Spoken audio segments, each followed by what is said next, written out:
shit, why don't you just do the birth of the company, I guess. This was born. The birth of the company. That's totally a man thing. Like, everything's birthed, apparently. It was a big ordeal, you know? It was hard. Okay. So, And I had to help a lot more with that birthing. Just saying. yeah, he was not very active with our children's birth. Like, Bailey the first time, yeah, that was interesting. He was on YouTube for most of that birth. No, Watching no, YouTube I videos. was there rubbing your head and all that fun stuff. Yeah, he was there. Sleeping. Yes. All right, well, Okay, so let's talk about the birth of Zion's Tiny Homes, which was very hard, and it was very risky at the same time. We both didn't have any jobs, but we had a pretty good vision. we had That's no for sure. money either. No money. And we- No angel investor, that's for sure. We, well, how should we start it, Louis? I don't know. I didn't think this through.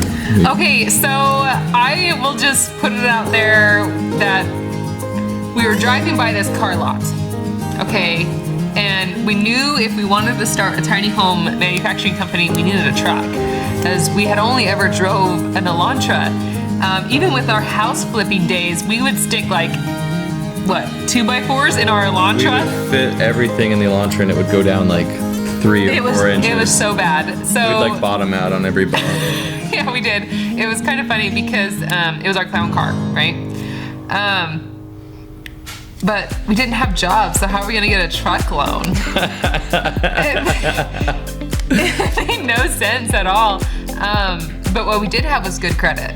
So we were driving by this random used car dealership and there was a truck. It was almost just like calling to me and I was like, that's it, that's our truck. So we stopped and It was a green truck.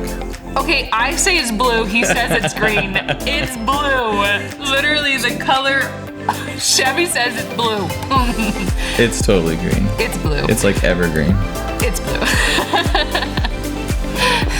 Well, it must have been really calling to her because that day we went in there and she's already like trying to sign documents and stuff. Oh yeah, I was already sold. I'm like freaking out here. So Jared didn't want to buy the truck, and I'm like, we are buying this truck. Like, that's happening because not only did it have little miles, it was in a semi-okay budget, way out of our budget. We didn't have jobs. But what it did have was the towing capacity we needed for a tiny house. Yeah, so it was $30,000 and Autumn was trying to buy it with her credit because I wasn't completely on board yet. Yeah, he wouldn't even sign on the loan. He was like, if you want this truck, you're buying it. And you know what? To this day, we still have that truck. It was a very good buy. It saved our little butts so many times. So somehow she convinced him to do all the paperwork and got the bank on board. I sure did. And it was crazy because I didn't have a job. I didn't have anything. And I had never even gotten a loan before. So that was pretty tough. So we had to put down quite a bit of cash. Which was actually credit. Yes. So anyways, that's Yeah. another story, I guess. Yeah, that was really hard.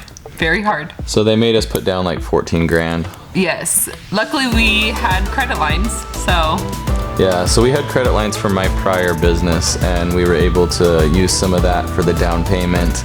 And we drove that truck off the lot that day. that day. And this is, but to be fair, when I met Jared and he tried to take me on this like mall date where we walked through the mall, I straight up told him, I am not a window shopper. I do not ever go to the store to window shop.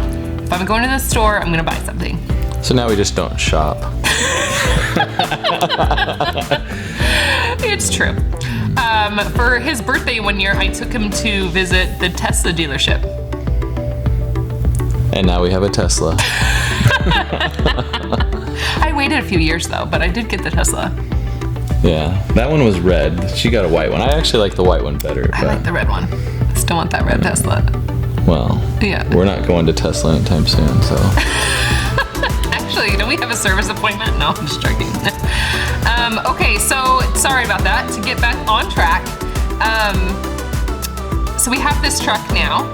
So we are just gonna do it. We ended up finding a contractor and we built the first tiny house on the street in front of his house. It was me, him, and Jared, and we just went for it. And we had a little 1-year-old and a 4-year-old at the time, and we were building a tiny house on the street. And we'd never even set foot in a tiny house. That was kind of the crazy part. Yeah, that was insane. So we were still really nervous because there was no money coming in other than our rental property, and we're building this tiny house, paying this contractor, and now we have a truck and there's no money coming in. And we had to find a warehouse to do it all in. So then we went and signed paperwork for a warehouse. It was a big jump, you guys. I don't even know how that, our landlord was like, yeah, I'll give you this warehouse. Didn't even check our credit or anything. It was just like, yeah, let's sign papers. Which was really scary. It was definitely scary. And it was a 1-year lease, and we had like one tiny house in line to build. Yeah, at that time, the only other person that wanted to build a tiny home with us was my uncle, and he wasn't even gonna pay us to build it, so that was a little interesting. So our first customer was actually Perks Coffee. The owners of Perks Coffee wanted a tiny home to put on their like off-grid property for a getaway cabin. And they're the whole reason why we jumped into everything, because they were our first client. And when you have a client, you want to do anything you can to make them fulfill your promise to that client. Yeah, like we definitely pushed hard to make sure that we could provide them with a tiny house. It's kind of funny because, well, it's really not funny, but we actually ended up losing money on their tiny house, but we made sure to build it. Like we were not gonna let them down. Yeah. We didn't really even know how much a tiny house costed at that point. Like we had built our little one, but we had never built a fully functioning tiny house, so it was definitely scary. Yeah, so when we jumped in, we bought the truck with no money, we got the warehouse with no money, and we started building our first tiny house with no money. And mind you, this is all within a week. Like, it's not several months gone by, nothing. It's like, we're doing this and we're doing it hard, so we jumped in and started doing it. And then we hired like 3 or 4 employees. That was hard. Yeah, so a lot of miracles had to happen, but we would not let our employees down, we would not let our clients down, we were not gonna let anyone down, like we were just gonna fight. Yeah, so for the first year of our company, we actually were living tiny home by tiny home, like trying to find someone who wanted to build a tiny home. That was extreme stress. I don't think a lot of people realize what it takes to have a new company. You don't get paid. We had to pay to go to work. And then our employees had the nerve to hate us. It was the hardest thing. Like, we were paying them, then we were paying to go to work, and then we were getting crap from all sides. It was crazy. Yeah, and little did they know, like, we didn't actually have any money. Yeah. All we had was a little bit of credit and our tenacity and our will to survive. Yeah, so after, a year and a half of business, we were $130,000 in debt from paying people and just losing money on tiny home builds because we stood by our price. If we gave someone a price, we built them a tiny home for that, even if we lost money. Yeah, I think like the Perks was a really kind of a tough one because we started building and we were losing money, and then when we brought it out to their property, we actually had to clear a path and place their tiny home and everything, and we ended up losing even more money from that.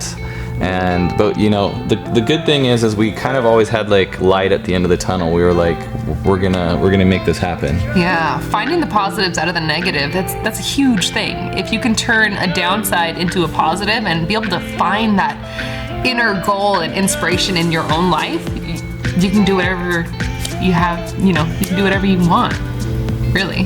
Yeah, and I think like having people that believed in us was really, really critical. Like like I said, we did not want to let anyone down, and so if we made a promise, we were going to stick to it. Yeah. I mean, we've never once let anyone down. That was our biggest thing, is if we're going to take this on, we're going to take it on and do it right. So, which was very hard. So I don't know where else we're going to take it. Okay, so anyway, to wrap it up, after about 3 years of business, we had all of our debt paid off, and we no longer have to search for people who want to buy tiny homes, because we have over a year and a half of a wait right now to build tiny homes for people. So the whole story of us building our company should help others realize not only is it a lot of work to start your company, but you can succeed. You just have to cherish your customers and love your employees, and it'll grow organically by word of mouth. But you have to be able to fight through that, though. To not get a paycheck for 3 years, you have to be prepared for that. Yeah, that was brutal. Yeah. I don't know if we could go into something like that again if we knew how hard it was going to be. I wouldn't do. I'm not saying that I wouldn't start the Zion's Tiny Homes again, because I probably would, just because I see how much we can do for others and what we can accomplish with that company. But starting a new company, that's very hard, and you have to be able to starve for so long. And if I didn't have such an amazing husband, I couldn't have done it. There were times when I was just so low. I was just depressed and down, and then I just look at Jared and I'm like, I'm not even gonna tell you what's going on right now, but sometimes I don't tell Jared everything. She tries to like shelter me. I do shelter him a little bit, because I'd rather him be happy and me deal with some of the stress, because I know I'm gonna fix it, than have him freaking out while I'm freaking out. Two people freaking out means nothing's getting done. So if he could still be happy and be an amazing father to our children, I'm fine holding some of that stress. Like, not saying that he couldn't handle it, it's more of me not wanting to share the stress with him. I love seeing him happy, and I think that's my everything. That's my drive. So that's why. Me too.